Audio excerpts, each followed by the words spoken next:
Howdy! Welcome to Aspire Mountain Academy. I'm Professor Curtis, your instructor for this course in Introductory Statistics.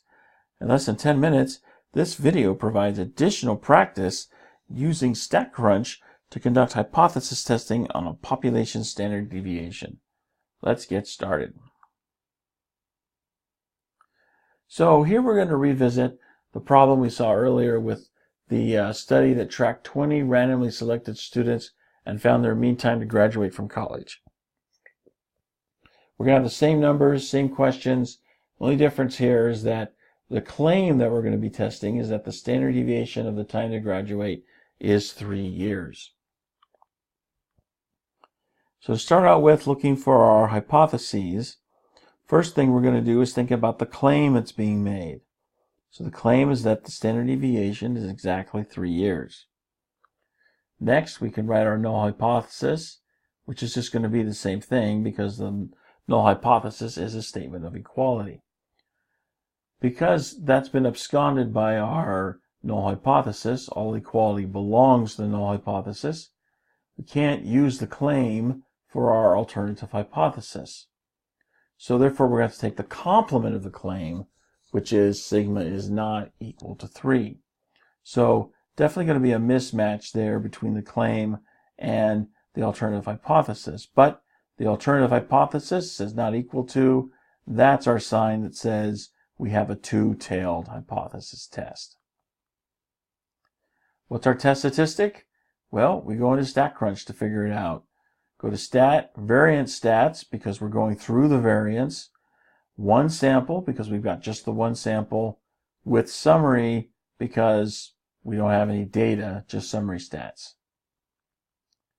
Enter our information into the options window. So notice in that first field, we're taking that sample standard deviation that they give us in the problem statement, and we're going to square it to get the sample variance.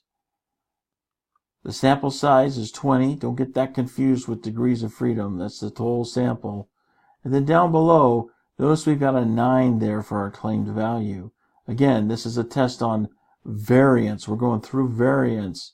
So in order to get our test on standard deviation, we've got to square that claimed value. So our claimed value is 3. 3 squared is 9. 9 is what we're going to put there in that field for our claimed value. And then, once we got everything in, we just hit compute. And out comes our results window, which looks like this. And then, of course, the test statistic, we just take that right off without any adjustment from our results window table. It's the next to last number in that table, as always.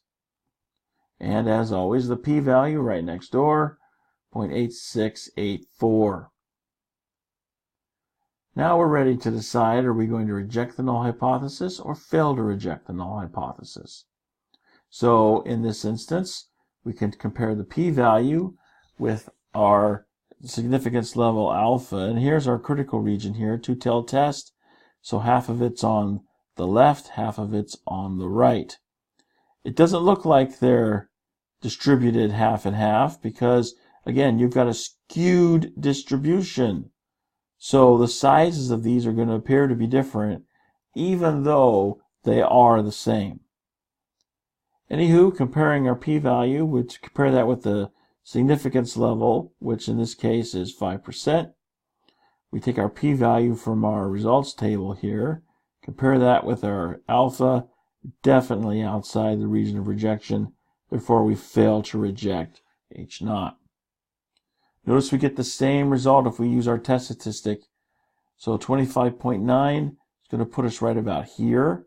So definitely outside those two tails of the distribution, and therefore we are outside the region of rejection, therefore we fail to reject H0. What do we conclude from the hypothesis test? Well, we fail to reject the null hypothesis, therefore there is not sufficient evidence. We have a two-tailed test, therefore we're going to warrant rejection of the claim, and the answer that matches those two items is answer option A. So again, you need to be very clear on where this is coming from. We failed to reject H0, so therefore there's not sufficient evidence. We have a two-tailed test, therefore we warrant rejection of the claim. The rest of the statement is just a rehash of the claim itself. And that brings us to the end of this mini lecture. Hope you found it helpful. You can find more mini lectures for this and other courses at AspireMountainAcademy.com. Thanks for watching. I'll see you in the next video.